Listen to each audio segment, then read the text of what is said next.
राज्याच्या राजकारणातून धक्कादायक बातमी समोर आलेली आहे। राज्याचे उपमुख्यमंत्री अजित पवार यांचं विमान लँडिंग वेळी कोसळलं आणि त्यामध्ये अजित पवार यांच्यासह एकूण 6 जणांचा दुर्दैवी मृत्यू झालेला आहे। हा अपघात नेमका कसा झाला, विमानात कोण कोण होते, अजितदादा पवार मुंबईहून बारामतीसाठी कशासाठी आले होते, या संदर्भात बोलण्यासाठी माझ्यासोबत माझे सहकारी पत्रकार इम्रान सगरे आहेत। सगरी, नेमकी ही घटना किती वाजता घडलेली आहे, काय सांगा? सर्वप्रथम तर लोकप्रधान न्यूज चॅनलच्या तर्फे आम्ही राज्याचे संवेदनशील असे उपमुख्यमंत्री असलेले आणि राजकीय क्षेत्रात दिग्गज म्हणून संबोधले जाणारे माननीय अजितदादा पवार यांना आम्ही आपल्या टीमकडून श्रद्धांजली अर्पित करतो। कारण असा नेता होणे कदापि शक्यच नाही आहे महाराष्ट्र राज्याच्या या राजकारणामध्ये। तर अशा या नेत्याला भावपूर्ण श्रद्धांजली व्यक्त करतो। अगदी मनाला दुःखद अशी ही घटना घडलेली आहे। सकाळी जेव्हा मी मोबाईलवर पाहत होतो आणि ही बातमी काही व्हॉट्सअप ग्रुपवरती आणि चॅनलवरती जेव्हा प्रसिद्ध झाली, तेव्हा हे काहीतरी खोटं कुणीतरी अफवा पसरवतं वगैरे आहे का असंच वाटलं होतं। परंतु नंतरनं DGCIच्या अधिकृत वेबसाईटवरून आणि त्यांच्या ट्विटर अकाउंटवरती जेव्हा जाहीर करण्यात आलं की अजित पवारांचा जो विमान होता, प्रायव्हेट एअर जेट होता, तो जेट एअरवेज ज्याला आपण म्हणतो, 45 नंबरचा तो जेट एअरवेज होता, तो कोसळल्याची बातमी जेव्हा मी पाहिली अधिकृतरित्या, तेव्हा मला सुद्धा दुःखद म्हणजे धक्काच बसला एक प्रकारचा। आणि बातम्या असे चालत होते की अजितदादा पवार हे गंभीर जखमी आहेत, परंतु बाकीच्यांचा मृत्यू झाला आहे। मग DGCI कडून जेव्हा अधिकृतरित्या जाहीर करण्यात आलं की विमानातला एकही प्रवासी जिवंत राहिलेला नाहीये, 5 जणांचा मृत्यू झाल्याची एकंदरीत माहिती DGCI ने अधिकृतरित्या जाहीर केली। 6 जण त्या विमानात नव्हते अशी माहिती त्यांनी जाहीर केलेली आहे। एकंदरीत अजितदादा मुंबईहून बारामतीसाठी कशासाठी आलेले? नक्कीच आपण पाहिलेलं आहे की नुकतीच स्थानिक स्वराज्य संस्थाच्या निवडणुका जाहीर झालेल्या आहेत आणि काही दिवसांपूर्वीच महानगरपालिकांच्या निवडणुका जाहीर झाल्या। त्यानंतर मग जिल्हा परिषदेच्या पंचायत गटाच्या निवडणुका जाहीर झाले होते आणि त्याची प्रक्रिया जी होती ते सुरू झालेली होती आणि प्रक्रिया म्हणजे आता प्रचार सुरू झालेला होता आणि त्याच्या प्रचाराची पहिली सभा घेण्यासाठी अजितदादा पवार हे आज बारामतीला सकाळीच मुंबईवरून निघालेले होते आणि ज्यावेळेला त्यांचं विमान 8:45 दरम्यान बारामतीत लँड होत होता, त्यावेळेला ही दुःखद अशी दुर्दैवी घटना विमान कोसळून घडलेली आहे। सगळी एकंदरीत ही जी घटना आहे ती महाराष्ट्र नाही तर देशाला त्या ठिकाणी धक्का देणारे आहे। नेमकं काय म्हणजे इंजिन मध्ये बिघाड झालाय नाही अजून तर का खराब हवामानाचा फटका यावेळी बसलेला, काय म्हणजे चर्चा काय सध्या? तर्क तर खूप लावले जात आहे, कारण आपण पाहतोय की थंडीचे दिवस आहेत, परंतु आता थंडी सुद्धा कमी झालेली आहे आणि विशेष करून पुण्याचा जो परिसर आहे तो बारामती असू दे किंवा पुणे असू दे, हा डोंगराळ भाग परिसर आहे, सह्याद्रीचे पर्वत रांगा आहेत आणि असंही म्हटलं जातं की धुक्यांमुळं पायलटला नाही दिसला त्याच्यामुळेच हा विमान कोसळला असं आहे। पण अधिकृतरित्या DGCI ने जे जाहीर केलेले ते इंजनच्या बिघाडाचे प्राथमिक माहिती त्यांनी जाहीर केलेली आहे। जेव्हा विमान लँड होत असतो आपल्या रनवेवरती, पहिल्या क्रमांकाच्या रनवेवरती जेव्हा विमान लँड होत होतं त्यावेळेला पायलटला इंजनमध्ये बिघाड जाणवल्याचा असं एकंदरीत प्राथमिक माहिती समोर येत आहे। त्यांनी ATC कडे परवानगी मागितली लँडिंगची आणि त्यावेळेला लँडिंगसाठी बिघाड झाल्याचं लक्षात येताच पायलटने परत हवेत झेप घेतली आणि त्यानंतर दुसऱ्यांदा रनवेवरती उतरण्याचा प्रयत्न ATC कडून जेव्हा कळालं, म्हणजे एअर ट्रॅफिक कंट्रोल कडून, की तुम्ही लँडिंगसाठी तयार आहात आणि लँडिंग करू शकता। मग पूर्वी पहिल्यांदा जेव्हा विमानात लँडिंग होत असताना जो बिघाड जाणवला त्यानंतर पायलटने विमान परत एकदा वर हवेत झेप घेतलेली होती अशी प्राथमिक माहिती DGCI कडून येत आहे। त्यानंतर दुसऱ्यांदा विमान हा लँड करण्याचा पायलटने प्रयत्न केला आणि त्याच वेळेला जो विमान आहे ते रनवेवर न उतरता बाजूला असलेल्या एका डोंगराला धक्का दिला आणि त्याच वेळेला विमान कोसळलं अशी माहिती अधिकृतरित्या DGCI ने दिलेली आहे। मात्र प्रत्यक्षदर्शी, कारण आपण पाहतो की सकाळी हा साधारण 8:45 दरम्यान विमानाचा अपघात झालेला आहे, म्हणजे आसपासचे शेतकरी लोक, शेतात काम करणारी लोक वगैरे बरेचसे असतात, त्यांना सुद्धा हा जेव्हा विमान कोसळला तेव्हाची त्यांच्याकडून काही लोकांकडून अशी माहिती मिळते की तो विमान जो आहे तो रनवेवर न उतरता बाजूला असलेल्या एका डोंगरावरती जाऊन कोसळला, क्रॅश झालेला आहे। धावपट्टीवर उतरण्याचा प्रयत्न करत असताना काहीतरी तांत्रिक बिघाड झाला असं पायलटला प्राथमिकदृष्ट्या लक्षात आलं। त्यावेळी पायलटने विमान न उतरवता परत हवेत झेप घेण्याचा प्रयत्न केला, मात्र त्यावेळी काहीतरी बिघाड झाला असेल, इंजिनमध्ये असेल काहीतरी तांत्रिक बिघाड झाला आणि ते प्लेन क्रॅश झालं। एकंदरीत इम्रान सर, याच्यामध्ये किती लोक होते? कारण विमान DGCI ने जी माहिती दिली आहे, सर्वप्रथम स्वतः DGCI ने आपल्या ट्विटर अकाउंटवरती 6 जणांची माहिती दिलेली होती, मात्र DGCI ने ज्यावेळेला पूर्ण तपास, त्यांचा प्राथमिक तपास झाला आणि शवचे ताब्यात घेतले, म्हणजे मृतदेह जे ताब्यात घेण्यात आले तेव्हा त्यांच्या लक्षात आलं की विमानात फक्त 5च लोक होते. ते 5 जणांची नावं सुद्धा आपल्याकडे खात्रीला एक DGCI कडून समोर आलेली आहेत.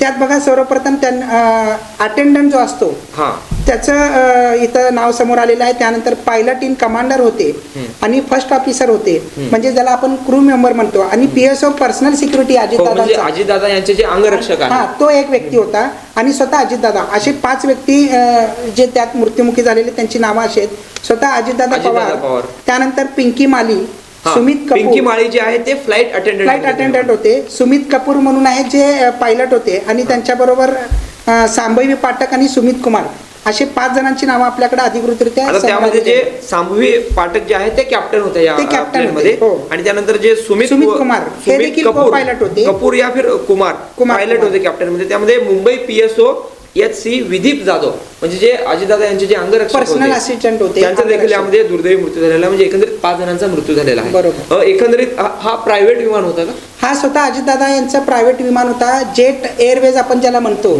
त्या टाईपचा हा 45 नंबर, म्हणजे विमानाची जी टेक्निकली विमान जे असतात त्याला काही नंबर दिलेले असतात, तशाच पद्धतीचा हा विमान होता. प्रायव्हेट एअर जेट ज्याला म्हणतो आपण, तो 45 क्रमांकाचा हा एअर जेट विमान होता.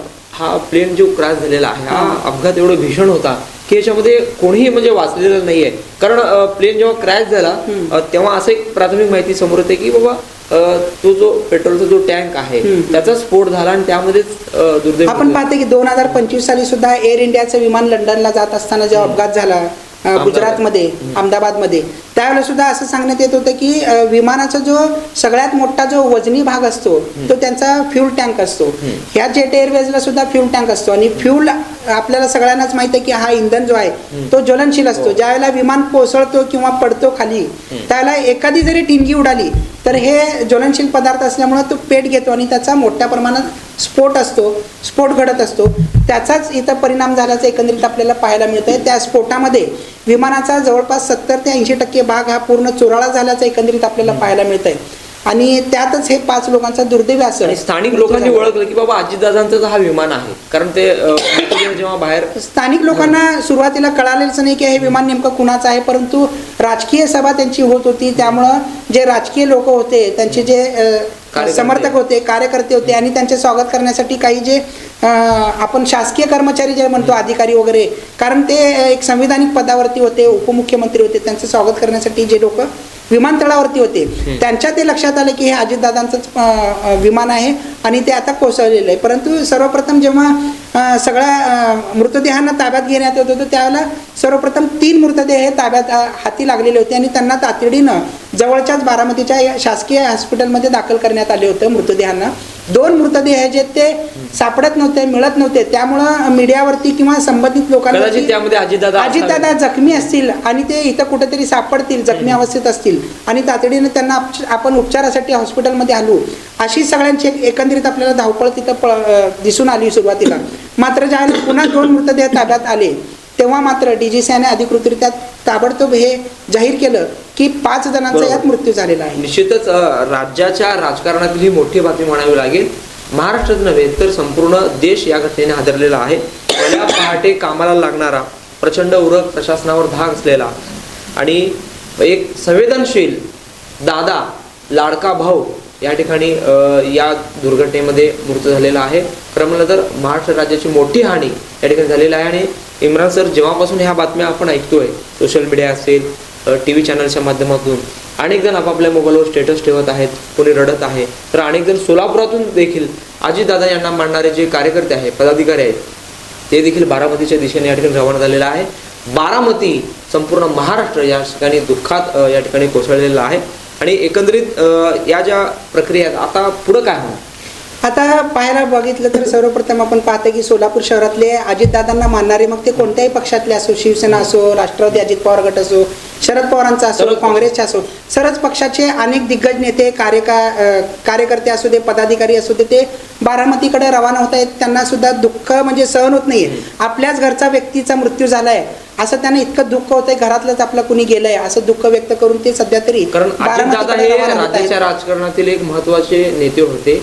त्यांनी अनेकांना घडवलेलं आहे. बरोबर. नगरसेवक असेल, जिल्हा परिषद सदस्य असेल, पंचायत समिती असेल, आमदार असेल, खासदार असेल, अनेकांना घडवणारा हा मूर्तिमंत नेता या ठिकाणी आपल्यातून हरवलेला आहे. निश्चितच ही जी घटना आहे ती संपूर्ण देशाला चटका लावणारी आहे आणि अजितदादा यांच्या या दुःखद बातमीमुळे संपूर्ण महाराष्ट्र या ठिकाणी दुःखात कोसळलेला आहे. आणखीन त्यांच्या काही अपडेट येत असतील ते आपण संपूर्ण महाराष्ट्र म्हणण्यापेक्षा संपूर्ण देशभरात ही दुःखाचं डोंगर म्हणजे कोसळलेलं आहे. प्रत्येक जण संवेदनशील या दुःखद याच्यामध्ये आपल्या वेदना व्यक्त करताना आपल्याला पाहावं मिळत आहे. मग काँग्रेसचे राहुल गांधी असो, सोनिया गांधी असो, ममता बॅनर्जी असो, जे की आता कलकत्त्याचे मुख्यमंत्री आहेत, किंवा मग इतर दिग्गज नेते असू दे, जसं अमित शाह असू दे, नरेंद्र मोदी पंतप्रधान, राष्ट्रपती असू दे, ह्या सर्वांनी आपल्या ट्विटरच्या माध्यमातून किंवा प्रत्यक्षात स्थानिक मीडियांवरती आणि नॅशनल मीडियामध्ये हा एक आहे, जेव्हा जेव्हा असे विमान अपघात होतात तेव्हा ब्लॅक बॉक्स हा एक महत्त्वाचा दुवा ठरतो. बरोबर. ब्लॅक बॉक्स जो असतो ते प्रत्येक विमानामध्ये विमानाचा प्रत्येक सेकंदाचा अपडेट रेकॉर्डिंग करत असतो.